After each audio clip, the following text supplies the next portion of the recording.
मुदखेड तालुक्यात अवकाळी पाऊस व वादळी वाऱ्याचा कहर, शेतकऱ्यांचे मोठे नुकसान.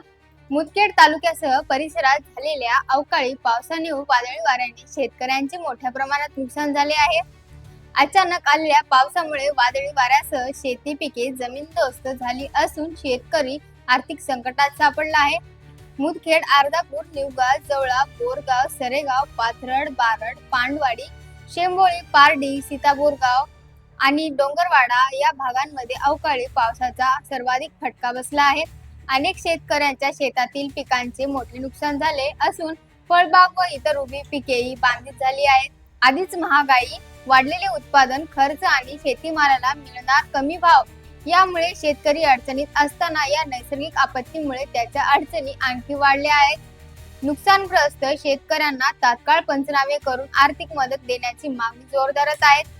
शासनाने त्वरित दखल घेऊन संबंधित महसूल व कृषी विभागाच्या अधिकाऱ्यांकडून पाहणी करून नुकसानग्रस्त शेतकऱ्यांना मदतीचा हात द्यावा, अशी मागणी परिसरातील शेतकरी वर्गातून होत आहे.